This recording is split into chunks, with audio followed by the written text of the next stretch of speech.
Para saudara dan saudari yang Tuhan cintai, selamat pagi dan selamat bertemu lagi dalam renungan harian dari Paroki Santo Petrus dan Paulus Argapura, edisi hari Rabu, tanggal 21 September 2022.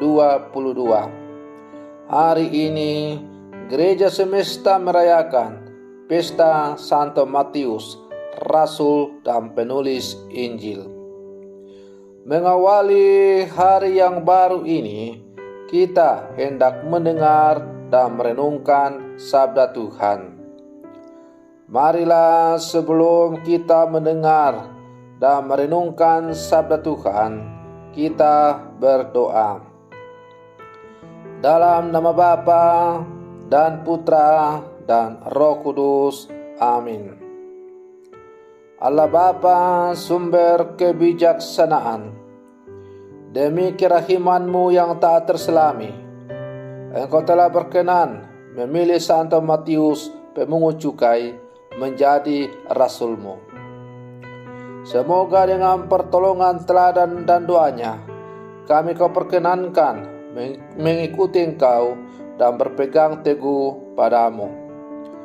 Bersabdalah ya Tuhan, kami siap untuk mendengarkan. Terpujilah Engkau Bapa, Putra dan Roh Kudus, kini dan sepanjang segala masa. Amin.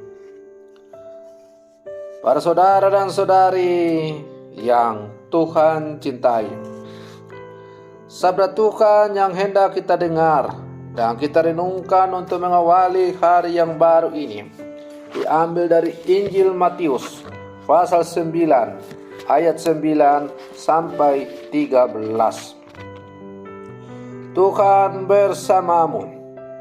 Inilah Injil suci menurut Matius.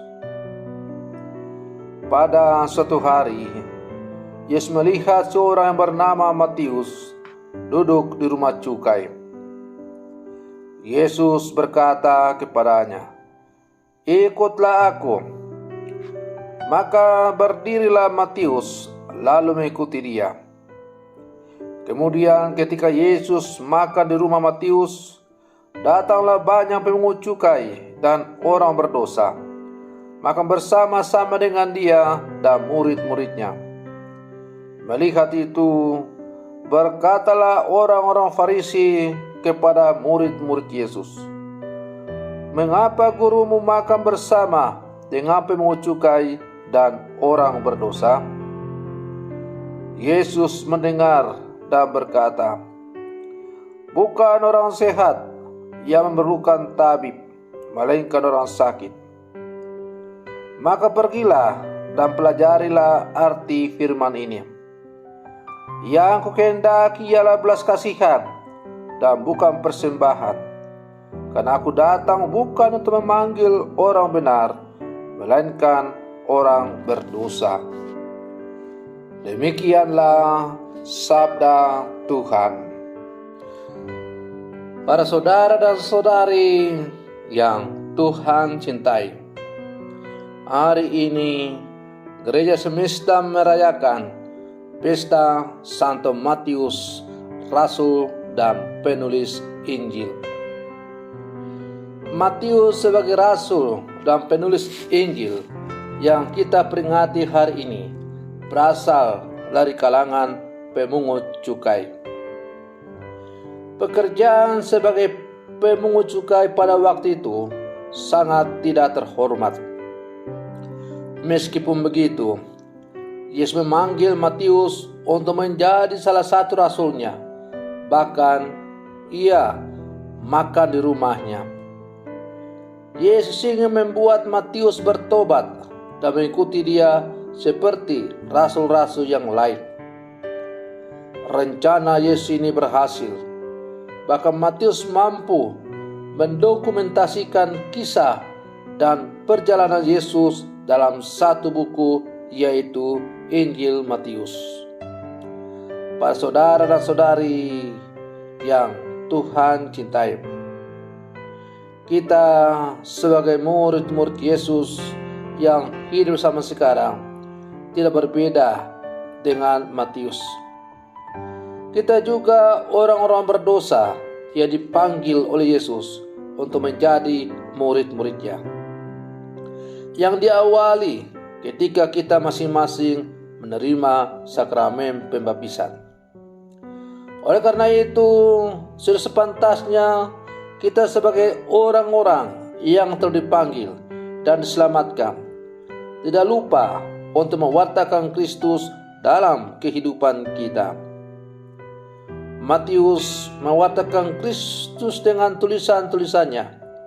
Kita dapat mewartakan Kristus dengan berbagai macam cara seperti melalui perkataan dan tindakan kita di rumah, tanggung jawab dan pengabdian kita di tempat kerja, atau keramahan kita dalam pergaulan sehari-hari dengan teman, tetangga, dan sesama yang kita jumpai sehari-hari.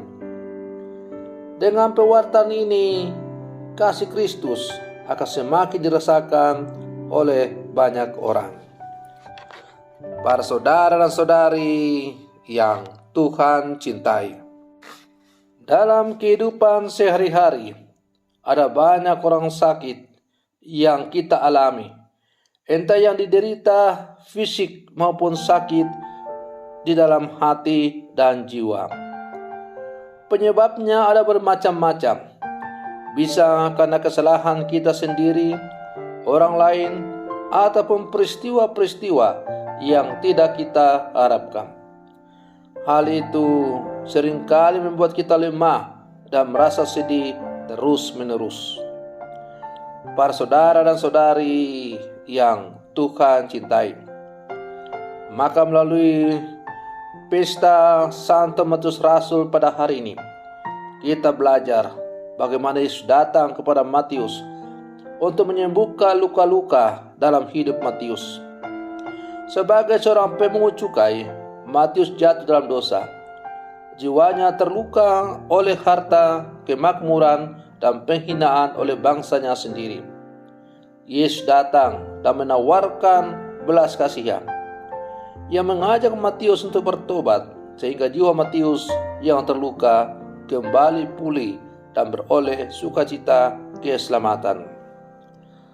Para saudara dan saudari yang Tuhan cintai, maka kita pun sebagai orang-orang berdosa, pintu terbuka lebar-lebar untuk datang kepada Yesus dan disembuhkan oleh berbagai luka-luka beban hidup kita, termasuk dalam hal dosa. Pertanyaannya sekarang adalah, apakah kita mau untuk dipulihkan dan disembuhkan oleh Kristus? Penyembuhan membutuhkan proses yang tidak mudah. Kebiasaan lama yang tidak sehat harus dikorbankan demi penyembuhan itu, seperti yang dialami oleh Matius, yang rela meninggalkan profesinya dan mengembalikan apa yang ia ambil, bahkan sampai 4 kali lipat. Kita pun kalau sudah bertobat dapat mengungkapkan pertobatan kita dengan mengabdi kepada Tuhan dan sama lewat tugas dan panggilan kita masing-masing. Para saudara dan saudari yang Tuhan cintai, marilah pada pesta Santo Matius Rasul ini kita semakin menyadari arti dan panggilan kita sebagai murid-murid Yesus. Semoga kita pun setiap hari selalu membaharui diri untuk selalu datang kepada Yesus, supaya kita juga selalu dapat menangkap apa yang Tuhan sampaikan kepada kita dan mampu kita wartakan dalam kehidupan kita. Kalau Matius mendokumentasikan perjalanan imannya kepada Yesus dalam tulisan Injil Matius, maka kita sebagai murid-murid Yesus yang hidup sama sekarang dapat mendokumentasikan perjalanan perjalanan kita bersama Yesus lewat tindakan nyata, tindakan kasih yang dapat kita lakukan setiap hari. maju terus sebagai murid-murid Yesus. Semoga kita layak menikmati hidup kekal bersamanya. Semoga demikian. Selamat pagi. Tuhan Yesus memberkati.